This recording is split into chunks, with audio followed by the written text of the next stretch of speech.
Hello दोस्तों, आप सभी का स्वागत है कॉमिक स्टार चैनल पे। गाइस, आज हम लोग पढ़ने जा रहे हैं राज कॉमिक्स बाय संजय गुप्ता की तरफ से नाग प्रलय। नाग प्रलय का भाग 1। तो चलिए गाइस, शुरू करते हैं।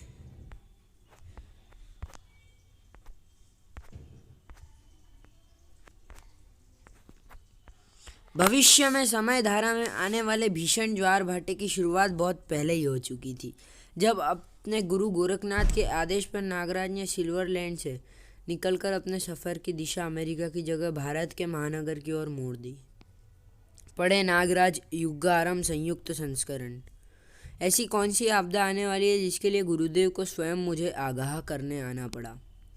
महानगर के बाहर स्थित एक पुराना बंद पड़ा कारखाना, जिसके कंपाउंड में एक अत्याधुनिक अनुसंधान प्रयोगशाला जो कि कुछ देर पहले तक शांत नजर आ रही थी, अब वहां मौत के शोले बरस रहे थे। बूम! पर वे शोले उस उफनते लावे के सामने कुछ नहीं थे जो उन्हें भड़काने वाले के मुंह से फूट रहा था। तुम्हारे इस संसार से दर्द और दगा के सिवाय कुछ ना मिला, पर मैंने उफ तक नहीं की। लेकिन शायद तुम मेरी सहनशीलता को उसकी कमजोरी मान बैठे भगवान। उसके क्रोध के फटते ज्वालामुखी से जैसे आसमान भी सिहार उठा था। इंसानों का यह पृथ्वी लोक हो या फिर पाताल लोक और सर्प देश, मैं हर जगह ही चला गया। फिर भी मैंने अपने कर्तव्य पथ से खुद को कभी डिगने नहीं दिया भगवान। मैंने कभी तेरी लीला पर सवाल नहीं उठाया भगवान, परंतु आज तुझे मेरे सभी प्रश्नों के उत्तर देने होंगे। उसके क्रोध के आवरण में छुपी पीड़ा जैसे आसमान से फूट निकली। तौसी के जीवन का सिर्फ एक आधार था, अप्सरा। मुझसे मेरा जीवन छीन लेता भगवान, मेरी अप्सरा को क्यों छीना? मुझे मेरी अप्सरा ना मिली तो मेरी क्रोध अग्नि तेरी इस पूरी सृष्टि को खाक कर देगी। तौसी का तांडव को तेरी यह बारिश की बूंदें रोक नहीं सकती। मुझे मेरी अप्सरा दे दे भगवान। मेरी इच्छाधारी शक्ति अप्सरा का पता नहीं लगा पा रही, जिसका सिर्फ एक ही अर्थ है कि अप्सरा इस दुनिया में नहीं है। लेकिन मेरा हृदय यह मानने को तैयार नहीं। मुझे मेरी अप्सरा तक पहुंचने का कोई जरिया दे दो भगवान। भगवान के अपने तरीके होते हैं उत्तर देने के, जो अक्सर हमारी समझ में नहीं आते। ये उत्तर और बहुत सारे प्रश्नों को जन्म देते हैं। प्रश्न कभी कभी हमारे अतीत के रूप में अचानक सामने आते हैं। महाबली तौसी, तू तो पिल्ले की तरह रो रहा है।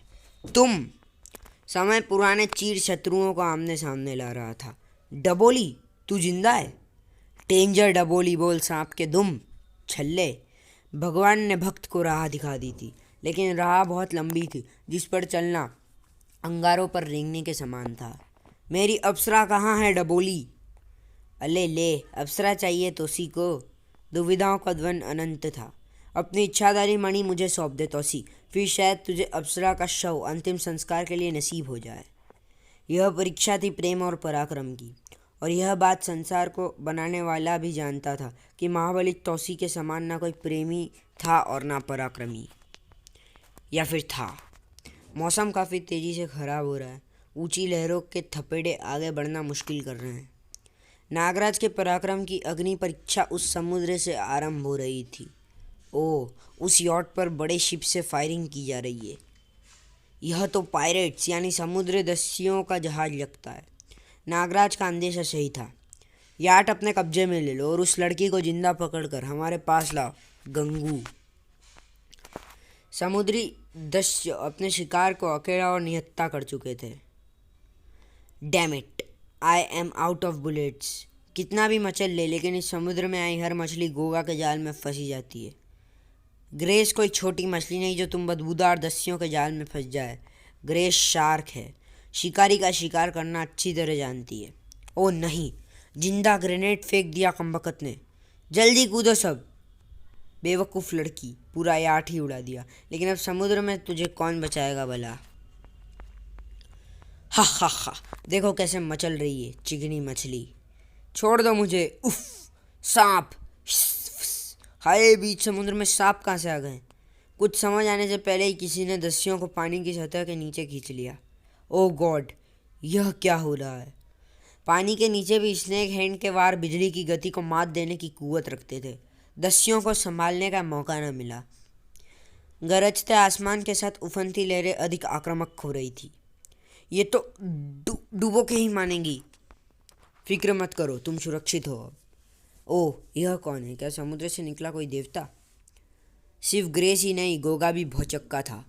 यह कौन आ गया इसे बचाने? लगता है छोकरी को काबू रखने के लिए गोगा को खुद ही जाना होगा। इसकी आवश्यकता नहीं गोगा, अपने बचे हुए साथियों को जहाज पर वापस बुलाओ। मित्र, उस लड़की को वापस लाने मैं जाऊंगा। परंतु मित्र, जरा मैं भी तो देखूं यह कौन सा नया शूरवीर पैदा हो गया हमारे के इलाके में। छपाक। तूफान से बचने के लिए छोटा टापू उपयुक्त रहेगा। जान बचाने के लिए शुक्रिया मिस्टर नागराज। दोस्त और दुश्मन दोनों मुझे नागराज के नाम से जानते हैं। मिस ग्रेस वेल्जो, मैं इंटर इंटरपोल ऑफिसर हूँ। वे सांप क्या वे तुमने छोड़े थे? हाँ, वे मेरे मित्र हैं। सपेरे हो क्या? नाम भी नागराज है, रखते कहाँ हो साहब? नागराज के सर्प संकेत ने उसे खतरे का आभास कराया, लेकिन उस आधे क्षण में नागराज सिर्फ ग्रेस को ही सुरक्षित कर सका। बचो नागराज! शत्रु को के इस स्वरूप की नागराज ने कल्पना नहीं की थी। क्या भला है यह? और न ही नागराज को इस बात का अंदेशा था कि उसकी शारीरिक शक्तियां प्रतिद्वंदी के विरुद्ध कमज़ोर रह जाएगी। पानी के नीचे नागराज के लिए सांस लेना संभव नहीं था और शारीरिक बल हर पल उसकी सांसों के साथ छीन पड़ता जा रहा था। यूं तो सीधी लड़ाई में अतिरिक्त शक्तियों का प्रयोग नागराज पसंद नहीं करता, पर सर्पदंश के अतिरिक्त कोई दूसरा रास्ता शेष नहीं था। परंतु शायद स्वयं भगवान भी नहीं चाहते कि सच्चा महानायक जीत के लिए सरल मार्ग का प्रयोग करे। इसकी मगर जैसी मोटी खाल है। मैं लाख कोशिशों के बावजूद में दांत नहीं गड़ा पा रहा। इस पर सर्पदंश काम नहीं करेगा। सच्ची जीत वही है जो जान दांव पर लगा के हासिल हो। पर यह कहना मुश्किल था कि उस दानव को समुद्र की सतह के बजाय तल की ओर खींचकर नागराज जीत के लिए जान दांव पर लगा रहा था, या फिर हार मानकर जान गंवा रहा था। हार मानना। संसार में बस यही तो एक चीज़ थी जिसे वह विलक्षण मानव नाग कभी सीख नहीं सका था। समुद्र तल में पानी का दबाव अधिक है। अब यहाँ मुकाबला बराबर का होगा। मेरी तीव्र विष लहरी आसपास के पानी को अत्यधिक विषैला कर देगी। नागराज तो हर दिन अपने महादेव से एक ही चीज़ मांगता था कि उसे और मुश्किलें, दर्द, कष्ट और तकलीफ दे, ताकि वह हरता इनका नाश कर सके। मेरे फेफड़ों में ऑक्सीजन खत्म है, लेकिन मैं सांस नहीं ले पा रहा हूँ। इससे भी नहीं लेने दूंगा, ताकि वह स्वयं को योग्य सिद्ध कर सके। मुकाबला बराबर का है। अब जीतेगा वही जिसके जीवट की जिद बड़ी होगी। और ऐसी परीक्षाओं में परिणाम से भगवान को चकित करने की विधा वह बखूबी सीख रहा था। आखिरकार हार मान ली शैतान ने। नागराज को समुद्र से बाहर आता देख ग्रेस हतप्रभ थी। ओ नागराज, तुम सकुशल वापस आ गए। मुझे लगा नहीं था कि तुम उस दानव को हरा पाओगे। मेरे घातक विष के सामने वह अजीब समुद्री दानव टिक न सका। तू बहुत खतरनाक है लड़के, तूने तो लगभग मुझे मार ही डाला था। बोलने वाला दानव, इसने तो अपना रूप परिवर्तित कर लिया है। यह इच्छाधारी सांप है नागराज। एक युद्ध और लड़ा जा रहा था। यह कोई साधारण युद्ध नहीं था। अपने प्रेम के लिए लड़े गए प्रेम युद्ध से बड़ा धर्म युद्ध दूसरा कोई नहीं होता। इतिहास रचने आया था। आज मेरे हाथों इतिहास बनेगा यह अप्सरा का आशिक।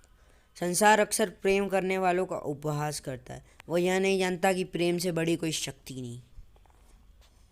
इस बार मैं पहले से कहीं अधिक शक्तिशाली हूँ। मेरे निर्माता महान डॉक्टर फैंटेसी ने मुझ पर अनगिनत प्रयोग किए हैं। विभिन्न सरीसृप प्रजातियों के जीन्स इस शरीर में दौड़ रहे हैं। तौसी, डायनासोर की ताकत से लेकर अपने अंगों को पुनर्जनन करने की खूबी तक है इस बार मुझ में। जो प्रेम से अभिभूत है, भगवान भी उनके वशीभूत है। चाहे उन्हें कितना भी दबा लो, फना कर दो।